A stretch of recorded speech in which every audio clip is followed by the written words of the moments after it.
అందరికీ నమస్కారం. Welcome back to my channel. ఈరోజు వాలంటరీ గురించి ఒక ఇంపార్టెంట్ విషయం చివరి వరకు చూడండి. నచ్చితే లైక్ చేసి సపోర్ట్ చేయండి.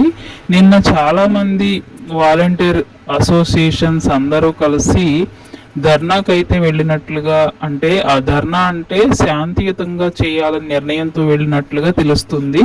మరి ముఖ్యంగా అక్కడ అసోసియేషన్ డైరెక్టర్ ఈశ్వరయ్య గారు మాట్లాడుతూ కొన్ని మెయిన్ పాయింట్స్ని తెలియజేశారు. అవేంటో ఒకసారి చూద్దాం.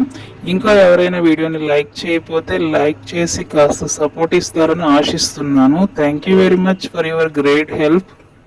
గౌరవ అధ్యక్షులు జి ఈశ్వరయ్య గారు, రాష్ట్ర కార్యనిర్వాహక అధ్యక్షుడు పరుచూరి రాజేంద్ర బాబు గారు మాట్లాడుతూ, రాష్ట్రంలో కూటమి ప్రభుత్వం కొలువు తీరి 100 రోజులు దాటిందని, వాలంటీర్లు ఇంకా విధుల్లోకి తీసుకోకుండా మోసం చేసిందని విమర్శించారు. లక్షలాది మంది వాలంటీర్ల భవిష్యత్తు అగమ్య గోచరంగా ఉందన్నారు. వాలంటీర్ యొక్క ఆవేదనని తక్షణమే అర్థం చేసుకుని న్యాయం చేయాలని డిమాండ్ చేశారు. వచ్చే కేబినెట్ సమావేశంలోపు వాలంటీర్లకు న్యాయం చేయకుంటే సీఎం క్యాంపు కార్యాలయాన్ని ముట్టడిస్తామని హెచ్చరించారు. ఇటీవల జరిగిన కేబినెట్ సమావేశంలో వాలంటీర్ల సమస్యలపై ఎటువంటి నిర్ణయం తీసుకోలేదు కాబట్టి మేము ప్రజెంట్ శాంతియుతంగా ఈ యొక్క ధర్నాను మేము నిర్వహిస్తున్నట్లుగా సమాచారం తెలియజేశారు. అలాగే ఈ ప్రభుత్వం వాలంటీర్లను అయోమయానికి గురి చేస్తుందని, ఎన్నికల్లో ఇచ్చిన హామీని